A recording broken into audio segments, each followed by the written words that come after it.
So we talk about the toxic chicks a lot. We talk about the toxic women a whole lot. But I want to show you guys a beautiful, powerful moment here and what it looks like for a man to have the blessing of a good wife, a helpmate, the type of wife who stood by her man's side when he needed her most. I want you guys to watch this interaction real quick. Let's get it. Drink the coffee, it'll make you feel better. You're not a toxic man? Not at all. Not at all? A little bit? No. A little bit? I'm not poisonous, brother. A little bit? No, not at all. It's something about you that you need to fix. But toxic doesn't mean I don't have anything to leave me. Okay, give me one of your biggest struggles. My biggest struggle is sitting back here and not sitting in the VIP section. That's a fact. So why Now, are you you... can do something about that and allow me to come up there, we'll be okay. Oh. So you want me to do something about your situation? No, Is that what you're saying? So you're saying your biggest issue is you're in a place that you don't want to be, and the answer is that I changed your situation for you. no. The answer, Ain't that what he just told me? No, that's not what I said. I said that you can assist me by allowing me to come up there. Right? You asked me what my problem was. No, because he can't sit up there and act like it ain't nothing wrong. Like everybody got a little bit of toxicity in them in some way, shape, or form. You married, right? Yeah, I'm married, and my wife is right here. For sure. Okay, give her the mic. Okay. Give me the most toxic thing about him, because he don't know. He don't know yet. And don't give me an answer, because it's something that you like, ooh, I don't know if I can say, I got some toxicity about me. Let me show you. Let me tell you. Just get your answer together, okay? So I already have my answer. come on with it. All right, you sit down. Now, you keep the mic, sit down, because I don't want you influencing her Check this out. conversation. Have a seat. Okay, go ahead. Now you want to know what is his issue. One toxic thing about him that he for sure needs to fix or correct or improve on. Well, he's legally blind, Okay. so I'm his caregiver. So Okay. the one thing that I would like for him to fix is he takes a lot of medication, right? But when he takes the medication, he shakes the bottle a lot. And I always ask him, can you just reach in there and take it out instead of shaking it up? And, because it's loud, you know what I'm saying? Like it's annoying. Then what's his response? His response is his hand can't fit in there. And I totally understand that. So me as being a caregiver and the individual that I am and the biggest heart that I have, I assist him by getting him something to accommodate him, which is a pill holder.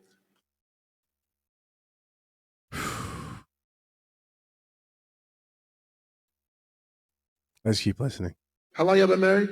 17 years. 17 years. Congratulations. And I can honestly tell you this. What he said, he truly follows you. Everything that you're saying, he has that information. So he follows you. I can honestly tell you, some other individuals here, I also recently lost my job. He's the only caregiver right now, and I'm his caregiver. So we spent money to be here with you. He's not asking any favors to be up close to you. It's just so he has to use his ears and things of that nature to be close to understand. And I'm also in his ear telling him what's going on. So it's not so much as he's asking something from you. It's just to be close to you so he can understand it, so you can see him. Because a lot of people don't see him, and he's the one that's behind. That's good. That ain't good. Hey, man. Go get up by the seat. Go and give me 2 seats right there. Brandon, 10 cents. Get there with it. Listen. There's so much to unpack there. It's crazy. You have a husband who's been married to his wife for 17 years. He's legally blind. Just that alone, right? While the chicks are out here saying, hey, if he can't pay the bills, what's he for? If he can't do this, such and such, what's he for? Here you have a type of love that most of these modern women today who think are ready for marriage cannot give a man. And let's not make this just about they're modern women. We're not going to make them the star of this show because she's the star of this show. And you know who else? He obviously has to be a quality individual, quality man, to have a woman who's also willing to stick by his side. Legally blind, she's his caregiver. How many couples could last something like that? Could go through something like that, overcome something like that? How many people today, both men and women, who claim that they are looking for the right one and want marriage? How many people even think about this? Right? People don't even think about this stuff. It's all the numbers. What can I get?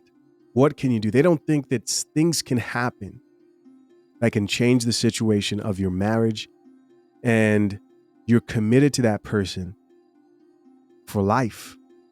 At least that's what you signed up for, right? And then the host had to be humbled there because he wasn't seeing what was going on. And instead of her acting out emotionally or checking him and being angry, the way that she explained her and her husband's situation extremely gracefully in a way that everyone can understand is also telling about her character, right? Let's check out some of these comments and see what people have to say. This first comment says, see the way she protected her man?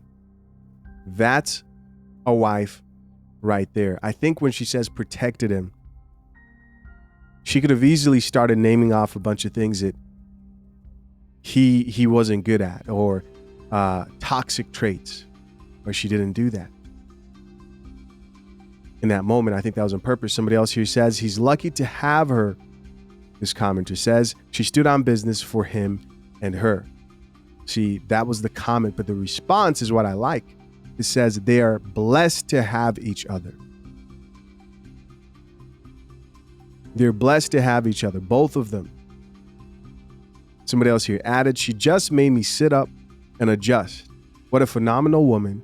I've got more work to do on myself. Here's another comment that says, a lot of people don't see him and he's the one that's blind. Chills. This commenter says, humbled him and stuck up for her husband gracefully. Somebody else here says, I can guarantee the biggest struggle she could find probably wasn't the bottle shaking. Right. And I respect that. That's grace, respect, and love. You know, when I think of life happening, because life happens. People get bad news. Part of the benefit of family community is that somebody is there when you need them, right? This right here is the benefit of having family around you. Things won't be there to comfort you as much as people think that money brings happiness. It helps a little bit. But happiness is a feeling that's fleeting.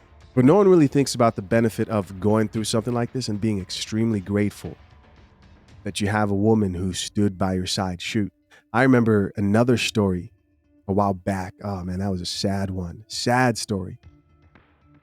Think I can find it if I try to search. I'll just tell you guys the story. But it was a sister sharing a story about her brother who was also like losing his eyesight, going blind. And she was crying and devastated because one day his wife just left, just abandoned him. And this was a time when he really needed somebody. And she just felt so sad for him because of how dependent he was on people around him. And the one woman who should have been there wasn't. This is why I gotta give it up to this wife. When I see people pop up once in a while, we know the algorithm gives you the negative stuff most of the time, but we've got to acknowledge these moments as well. This commenter says, so the host's toxic trait is not listening to understand. He didn't allow that man the dignity to speak for himself once he tried, got cocky with the ain't that what he just told me. This commenter responded back and said, I wasn't feeling my man at all. I think he probably, because there's a moment there, if you watch him, you can tell that he's processing what's going on. You can tell that he's thinking to himself, oh shit. You know. Here's another comment that says, damn, she gracefully stood on business and humbled that speaker. I already know when Unc just happily handed her that mic, he knew she would respond accordingly. Right. This commenter says, my God, that woman spoke so eloquently and with respect and admiration for her husband. Guys, of course, I'm curious to know, what do you think? What did you think of this whole moment? Comment down below. Beautiful. You know, people like to get crazy. People like to get ridiculous and say, oh, good women don't exist. It will be the same guys that say good women don't exist who get mad at the chicks who say good men don't exist, right? They hate that. I'm a good man. Yeah. Ah, man. Now, is it rare? Yes. Like the Bible says in Proverbs 31:10, a good woman is hard to find and worth more than diamonds. Listen, as always, I'm curious to know, what do you think? Listen, guys, till next time, I'm out. Peace.